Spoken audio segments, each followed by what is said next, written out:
Aquí estamos frente a la tumba, a la única tumba partidaria que hay en el cementerio, que es el Panteón de la Unión Cívica Radical. Aquí están sepultados Leandro Alem, Hipólito Yrigoyen, Arturo Umberto Illia, los dos últimos presidentes, los vicepresidentes Francisco Beiró y Elpidio González, y es interesante cómo la Argentina inicialmente tuvo un proceso basado en el liberalismo político a través de la Constitución y de los gobiernos liberales, donde, a pesar de que no le gusta mucho a mis amigos radicales, yo incluyo en la tradición liberal argentina el radicalismo. Es decir, el respeto institucional. Como el radicalismo nace como partido opositor al régimen, a veces cuesta, pero en el análisis ideológico el radicalismo es un partido liberal. Luego fue la Argentina liberal en términos económicos a partir de Roca, y con Roque Sáenz Peña, que es el último gran presidente de la visión conservadora del sector liberal, se llega al liberalismo político a través del voto popular. Y lo que hace gigantesco el voto secreto obligatorio y universal de Roque Sáenz Peña es que pusieron en riesgo el poder y lo perdieron. Pero el progreso del país era más importante que mantener el poder. Es decir, más allá de la convicción que tenían algunos viejos dirigentes de que la gente los iba a votar, porque si hicimos las cosas tan bien, ¿a quién se le va a ocurrir votar a otros? Lo hicieron porque era necesario para seguir modernizando el país que el pueblo votara. Y se pone obligatorio el voto, eso es muy interesante, es uno de los pocos países del mundo con voto obligatorio, porque era imprescindible que los hijos de inmigrantes entraran en la vida política. Entonces con el voto obligatorio iban a participar. Fueron al medio de la montaña, porque Seferino es mitad tehuelche, mitad mapuche, o mitad araucano. Entonces lo llevaron al lugar donde había nacido. Se lo robaron en un acto violentísimo y no pasó nada. Y la familia de Namuncurá tuvo 6 meses dando vueltas para poder hacer la denuncia. Pues técnicamente el cadáver es un bien heredable familiar, ¿no? Es decir, técnicamente todo cadáver es un bien familiar. Y la familia durante 6 meses no pudo hacer la denuncia. Una cosa insólita. Bueno, si giran sobre ustedes, allí está la tumba del presidente Manuel Quintana. Primer presidente argentino, de un hombre bastante poco conocido también, que es el doctor Antonio Bermejo. Antonio Bermejo fue nombrado miembro de la Corte Suprema de Justicia por Julio Argentino Roca en su segunda presidencia. Y era uno más de la generación del 80. Pero este hombre, el día que asumió como miembro de la Corte, después se va a convertir en presidente y va a ser el presidente de la Corte por más tiempo en la historia, 25 años, entre 1904 y 1929. El día que asumió en la Corte mandó su carta de renuncia al Club de Armas, al Club de Gimnasia y Esgrima, al Jockey Club, al Círculo Militar, y le mandó una carta a los amigos diciendo que a partir de ese día no iba a compartir más eventos sociales con ellos porque la historia lo ponía en un lugar en el que quizá le tocara juzgarlos. Y la historia no lo juzgaría bien a él si siguiera siendo amigos. Por lo tanto, desde hoy mi vida será ir de casa al trabajo y del trabajo a casa. Frase que después otro argentino usó. Pero esta es de 1899. La cuestión es que este hombre, después de que lo nombraron en la Corte, solo se han visto fotos en los acuerdos de la Corte o en actos protocolares. Por suerte, la doctrina que estableció este hombre, que es no tener amigos en el poder, hasta hoy se ha preservado intacta. Pero, hablando en serio, estas acciones personales fueron las que hicieron grande al país. Es decir, no había que esperar cosas gigantescas, sí. Bermejo creo que era masón, no se lo puedo asegurar, pero estoy casi seguro que sí. Pero no lo sé, no se lo puedo afirmar. Memorial, sospecho que sí, de los guerreros contra el Paraguay. Yo siempre hago la aclaración que decir guerreros del Paraguay es como asignarle a los paraguayos la culpa de la guerra, y para nosotros fue la guerra contra el Paraguay. Una sutileza idiomática, pero un detalle que es muy importante es que Julio Argentino Roca, que hasta hoy es el general más joven de la historia argentina, posterior a la Constitución, fue general a los 31 años y 9 meses. Todos los ascensos los obtuvo en batalla. Y en esas batallas en las que participó, la única derrota fue la de Curupaytí. Él participa del desastre militar de Curupaytí y tiene una acción bastante heroica porque queda herido el que después iba a ser el almirante Solier, y él va a caballo contra la retirada de las tropas argentinas, lo toma del cinturón, lo pone en la grupa de su caballo y se lo lleva. Entonces, Solier siempre le agradeció haberle salvado la vida. Recuerden que fue una carga de infantería de 2 horas en las que murieron 13.000 hombres, que fueron prácticamente ametrallados por los paraguayos que estaban protegidos en el parapeto de Curupaytí. La cuestión es que Solier es nombrado ministro de Marina por Roca. Y cada vez que empezaba la reunión de gabinete, Solier pedía la palabra y decía: quiero agradecer en este acto al general Roca, a quien le debo la vida. Cosa que tuvo que soportar a lo largo de todo el tiempo, pero peor le pasó.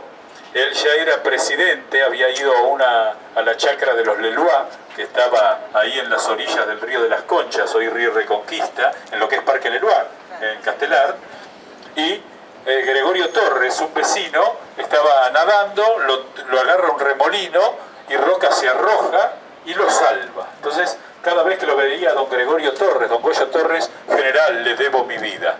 Lo que Roca nunca pensó es que se le iba a mudar enfrente. Él vivía en San Martín 577 y enfrente vivía Gregorio Torres, que toda la mañana, a 7 de la mañana, iba, le golpeaba la puerta: general, quiero agradecerle, le debo mi vida. Esto fue durante 15 años. Entonces, un día, en medio de una crisis política bastante seria, llega Goyo Torres, abre la puerta Roca, Gumersindo, el mayordomo de Roca. Roca tuvo un mayordomo toda su vida, Gumersindo. Abre, y cuando abre, así, Roca, que estaba en otra cosa, Goyo dice: general, quiero agradecerle, que le debo mi vida. Mire, Torres, estoy tan arrepentido. Y ahí tanto que es interesante que las 2 diagonales que confluyen sobre la Plaza de Mayo, una lleva el nombre del primer presidente de la generación del 80, que es Julio Argentino Roca, y el otro lleva el del último presidente, que es Roque Sáenz Peña. No, es un detalle menor. Aquí está el hombre que fundó la Escuela Superior de Guerra, con lo cual la Argentina empezó a preparar oficiales de Estado Mayor, modernizando el ejército, que es Luis María Campos.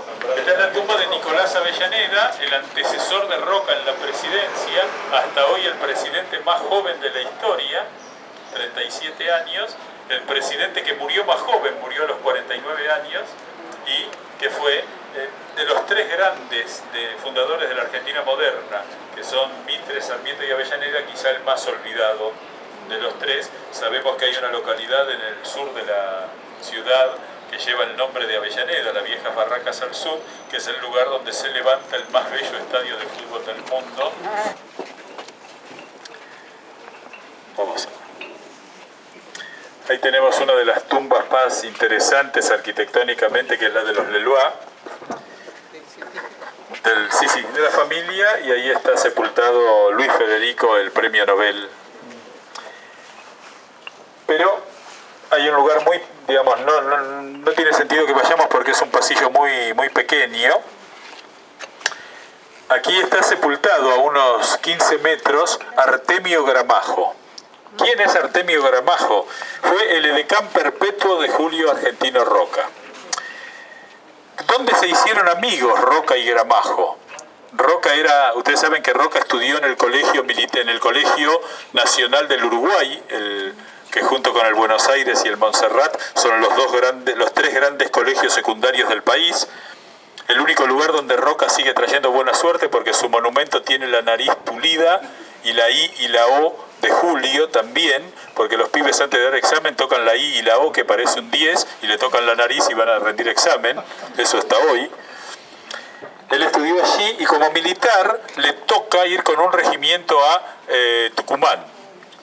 Y Roca era un militar extraordinario y sabía imponer la autoridad. Entonces un día puso a hacer un lechoncito y 10 minutos antes de sentarse a comer vamos al monte. Y toda la tropa enojada porque dejaban el lechoncito ahí, vaya a saber para quién. Y salieron, y en una de esas, como a las 3 horas, Roca lo mira a Gramajo, que tenía pinta de gordito, y le dice, debía estar rico ese lechón, ¿no? Como yo sabía que a usted le iba a importar un poco, acá traje la cabeza. Y entonces ahí Roca dice en una carta, ahí me di cuenta que ese hombre iba a ser mi gran amigo. De hecho, lo va a acompañar siempre. En la campaña al desierto, por una bajante del Río Negro, no pudieron entrar las barcazas con ganado vacuno para que comiera la tropa. Entonces tuvieron que empezar a matar yegua, que para los militares en general no era algo simpático. Entonces salió Gramajo, consiguió 6 huevos de ñandú, tenía una bondiola seca, que la partió en pedacitos.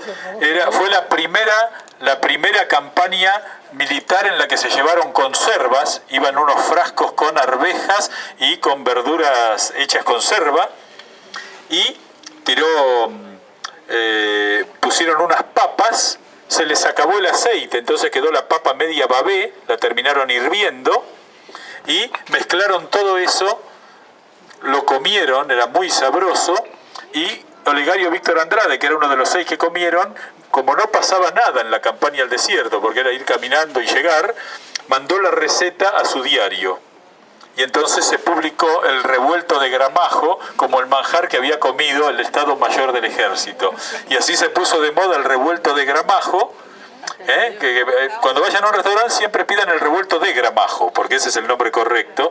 Y Roca, cuando murió Gramajo unos meses antes que él, fue una de las primeras veces que él habló y dijo, cuando porto el ataúd de mi amigo, me voy sintiendo transportando mis propios restos mortales.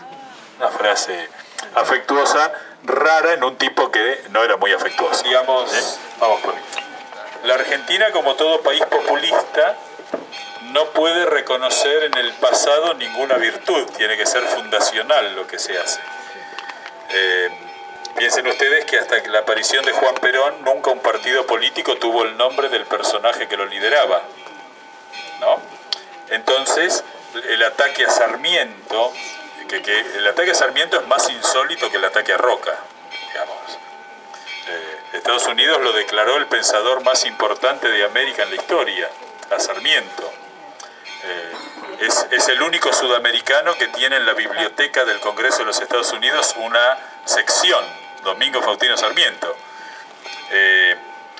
Si la demolición de Sarmiento, la demolición de Roca tienen que ver con la demolición del pasado. Y le salió mal la demolición de San Martín. San Martín durante 5 años no se lo nombró, pero como seguía primero en las encuestas, bueno, movimos el sable del lugar. Sí, fue así. No hubo un solo acto oficial del que participó la presidenta de la República en homenaje a San Martín. No hubo ninguno. Y de golpe... No, la idea era ponerlo a Belgrano. A ver, son discusiones absolutamente insólitas, pero... Bueno, esta es la tumba de Julio Argentino Roca, que no se llamaba así, se llamaba Alejo Julio Argentino, se llamaba Alejo, y Julio Argentino se lo puso el padre porque nació el 17 de julio, entonces nació en Julio Argentino, porque el padre que es quien está ahí, don José II Roca, el coronel, que si ustedes van a cambiar el registro ya el autódromo, es la avenida Coronel Roca. Este hombre peleó bajo las órdenes de Manuel Belgrano en el Ejército del Norte, bajo las órdenes de San Martín en la campaña de Chile y el Perú, bajo las órdenes de Alvear en la guerra contra el Brasil y murió en la guerra del Paraguay. O sea, fueron 45 años peleando. Está sepultado aquí. Él nace en una familia tucumana en decadencia, luego tenía muchos hermanos, eran 8 hermanos, una mujer y 7 varones. Después, los 3 varones que se casaron tuvieron 5 hijas mujeres y un hijo varón. Por eso hay mucha sangre Roca, pero muy poco nombre Roca hoy, porque no hubo prácticamente herederos de apellido Roca. De hecho, de Julio Argentino hay mucha familia directa, pero ninguno de apellido Roca porque el único hijo varón no tuvo hijos. Cuando él vuelve a Tucumán, luego de la batalla de Cepeda, Un detalle importante como militar es que nunca jamás peleó en contra de los ejércitos constituidos. Es decir, siempre peleó del lado del ejército oficial. Peleó con Urquiza en el ejército de la Confederación, peleó contra los mitristas como representante del ejército argentino, peleó en la guerra del Paraguay en el ejército argentino, es decir, nunca participó de ninguna revolución. Y en una ida a Tucumán se enamoró locamente de una tucumanita, Ignacia Robles, a la que como los padres no le dieron permiso se la llevó para el monte y se fueron a vivir 5 meses allá. Bueno, fíjense cómo hubiera podido cambiar la historia, porque esto fue a los 20 años de Roca, que si los padres hubieran denunciado a Roca lo hubieran fusilado. Como militar no podía hacer eso.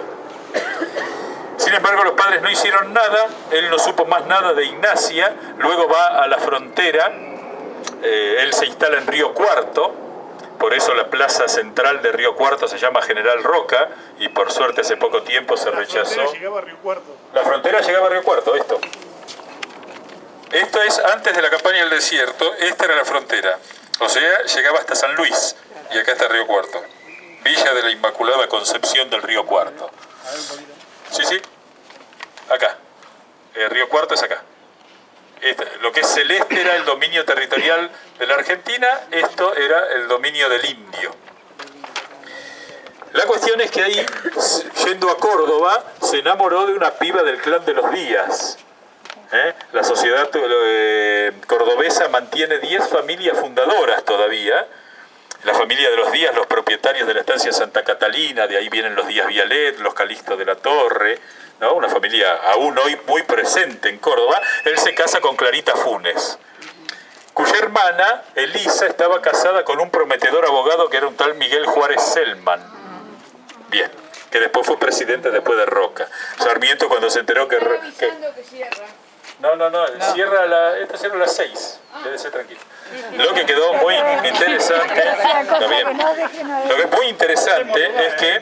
que es muy interesante es que Sarmiento, que era un libre pensador, en el momento que se entera que Juárez Selman va a ser presidente, dice, pensar que este país iba progresando y ahora hay que ser el hermano, ahora hay que ser el marido de la hermana de la mujer del presidente que se va para ser candidato.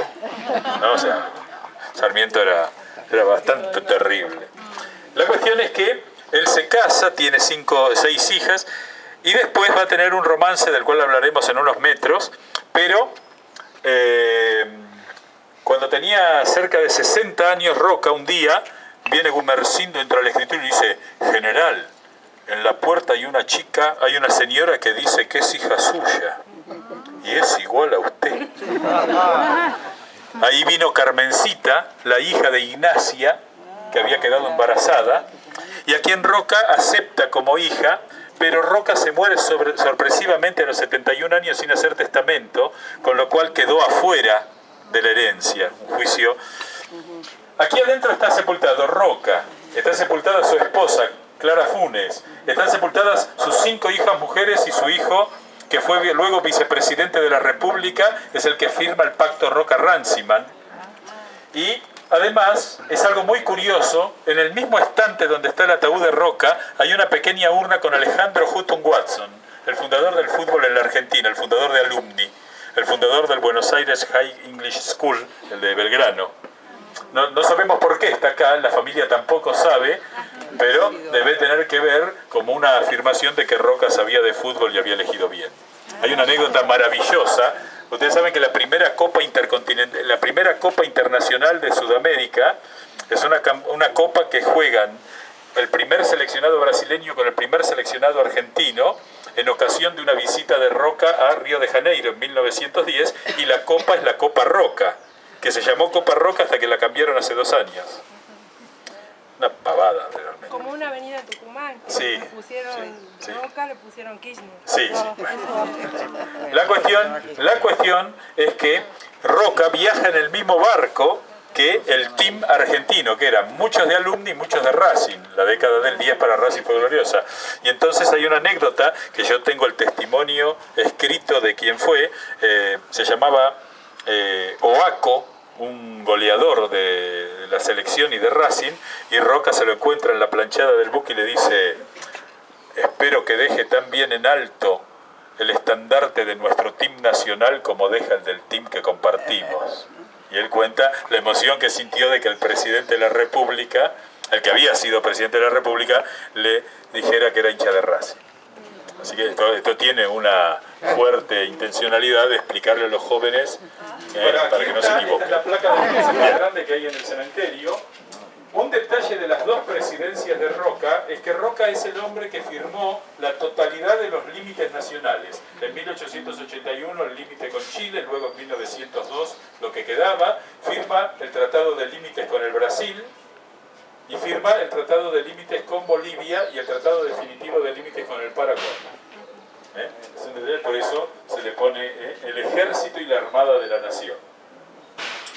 Promotor de la aeronavegación, uno de sus hijas se casa con el barón Antonio de Marchi, que es uno de los pioneros de la aeronavegación argentina, otro olvidado. Y Mariano de Bedia, que está por acá, la placa, ¿sí?, era el secretario, que fue sepultado junto con Roca aquí, a pesar de que lo fue de Bedia. Uno de los ministros más extraordinarios que tuvo Roca, que fue Eduardo Wilde, que es el redactor de la ley 1420 de educación laica, común, obligatoria y normal. La gloriosa ley 1420, que fue la que diseñó el mejor sistema educativo del mundo, según las palabras del rey de Inglaterra en 1925. Cuando en 1925 viene a la Argentina de visita el príncipe de Gales, el que después va a ser el rey Eduardo VIII, vino con 100 maestros ingleses que vivieron cada uno un año en una escuela normal argentina para ver si era posible trasplantar nuestro sistema educativo en Inglaterra para mejorarlo. Esto está en los diarios, no hay que hacer ninguna investigación, porque esto es lo interesante. A veces uno tira hasta y dice: ¿y de dónde sacó eso? Está en el diario La Prensa cuando llegó el príncipe de Gales. Eduardo Wilde, que era un gran escéptico, se había casado con una jovencita, Guillermina de Oliveira César. Era un matrimonio raro, un mariage blanche. ¿Por qué?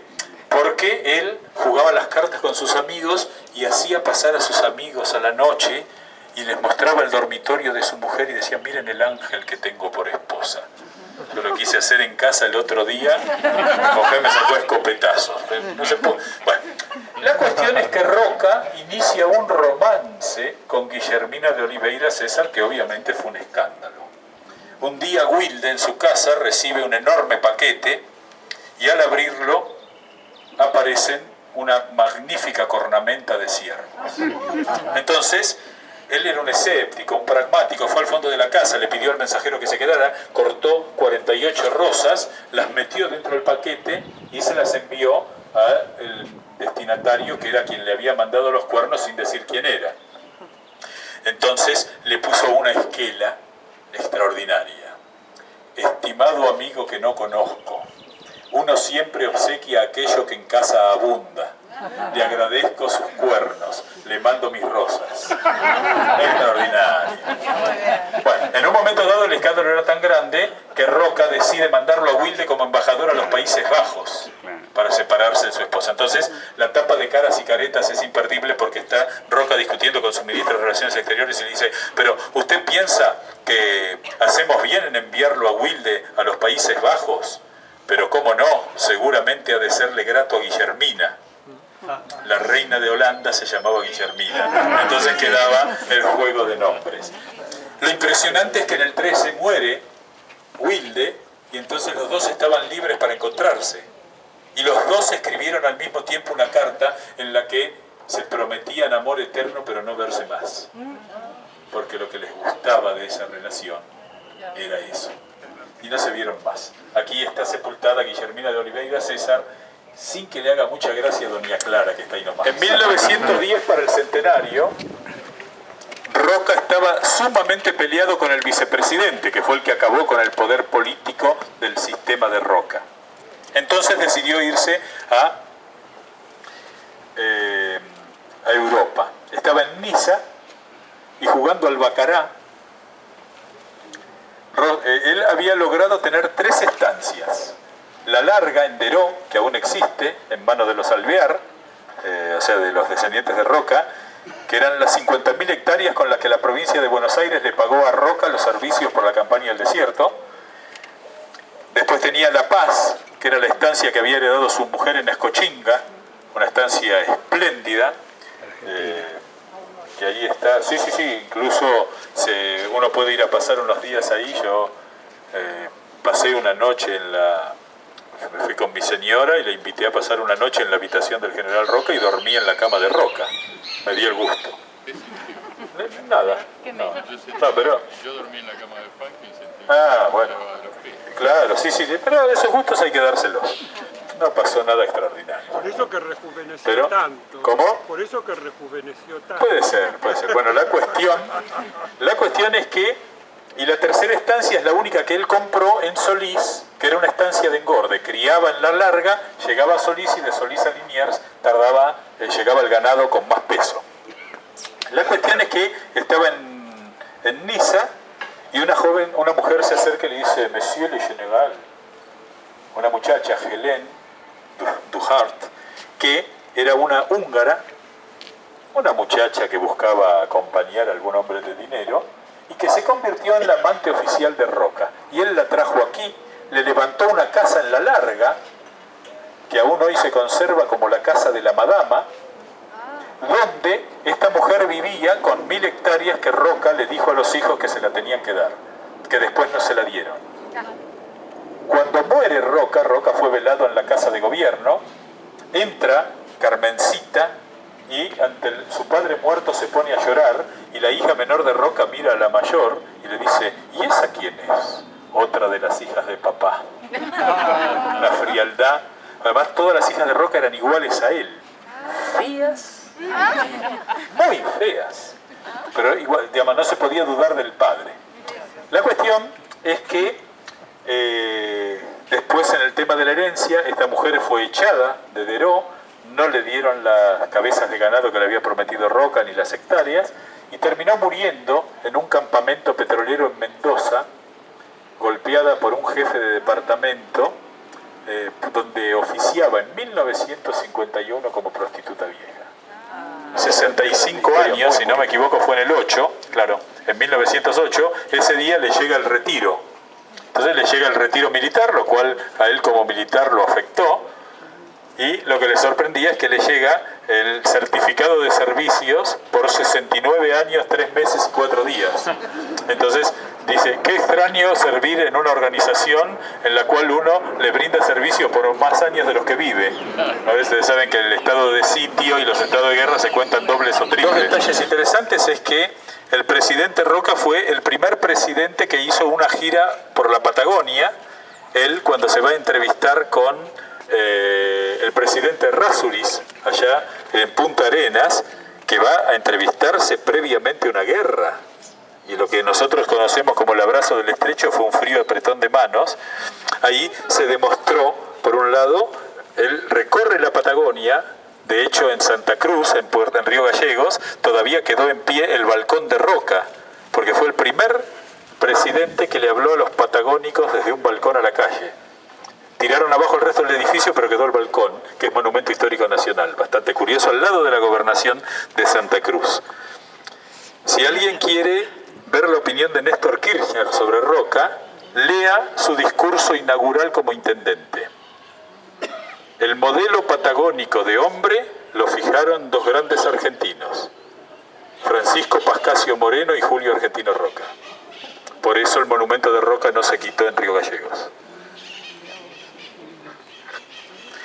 Esas son maldades que uno se permite.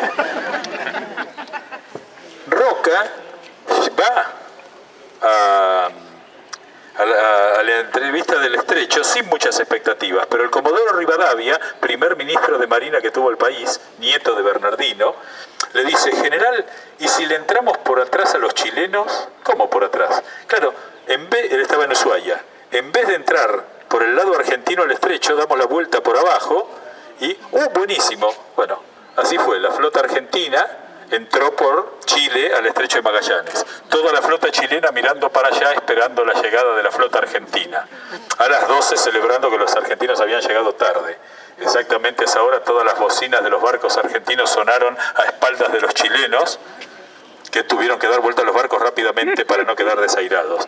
Cuando Roca lo va a ver a Errázuriz, le da la mano y le dice: "Qué julepe sus milicos, quédese tranquilo que yo vengo en son de paz y a los míos ya los tengo julepeados".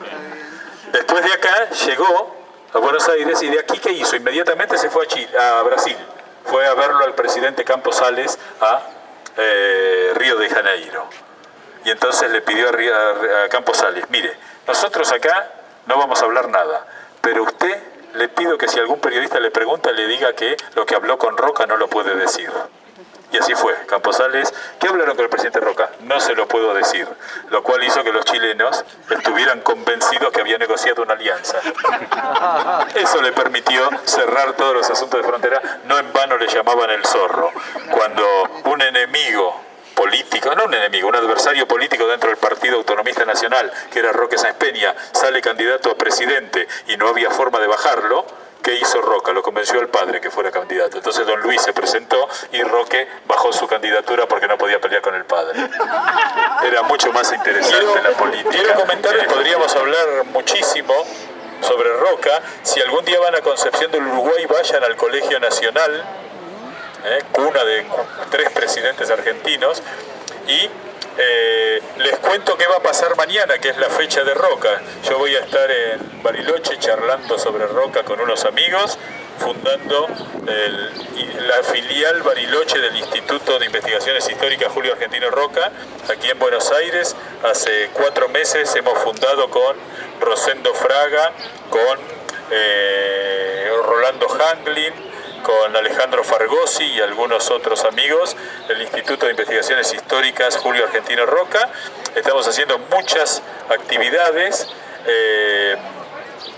Yo les voy a pedir que aquellos que quieran recibir información sobre lo que hacemos me manden un mail a mí, que después yo lo canalizo para que reciban información. Mañana, 9 de la mañana, no, 11, perdón. Mañana, vengan un poquito más acá, que hay un auto que quiere pasar por la calle peatonal. Imagínense que el problema...